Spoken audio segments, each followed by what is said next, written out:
I worked for the British Foreign Office. I became a British ambassador. I was a British diplomat for 20 years. I was always very patriotic to be British. I was very, very proud.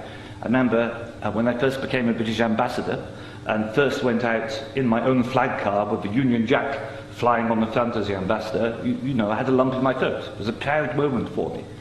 It was only 6 months after that I discovered that in the country where I was ambassador, we and the Americans were shipping people in order for them to be tortured. And some of them were tortured to death. Now, as you may imagine, my worldview changed. It was at the same time, about a month later, we invaded Iraq against the will of the Security Council. Not just without permission of the Security Council, but in the full knowledge that if it had gone to the Security Council, we would have been voted down. And I, as a British diplomat, saw all the internal memos that went through that decision. I know for certain, I used to be head of the FCO unit that monitored Iraqi weapons of mass destruction. I know for certain, I can tell you, that they knew there weren't any. It wasn't a mistake, it was a lie. I think it is impossible to be proud of the United Kingdom. I think when we invaded Iraq, we did to the United Nations what Hitler and Mussolini did to the League of Nations. And I think what we've done since, where the truth is often much hidden in the bombing. If you look at Libya, disaster now, we bombed it. We killed 15,000 people when NATO bombed Sirte. It's something they never told you on the BBC. And did we make it better? No. I saw in Uzbekistan, I saw the gas contract signed by Enron and a company called Unocal, which George Bush Sr.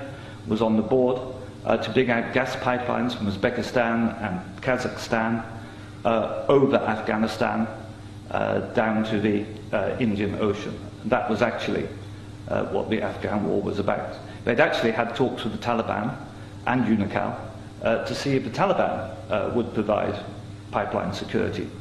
The person who held those talks was the consultant for Unocal, who's a certain Mr. Karzai, who, after being employed by George Bush Sr. as a consultant, went on to become president of Afghanistan. That was their plan B. The Taliban wouldn't do it, so they invaded. It's usually, I've seen it on the inside, it's almost always about control of resources. It is every bit as corrupt as our first speaker. I'm sorry, I'm also terrible with names. Andrew. You are absolutely right, Andrew. And I can tell you it's not an academic construct. The system stinks. Westminster stinks. The British government is deeply, deeply immoral. They don't care how many people they kill abroad if it advances them. And anybody who votes no is voting to support a psychologically flawed, a pathological state, which is a danger in the world, a rogue state, a state prepared to go to war to make a few people wealthy.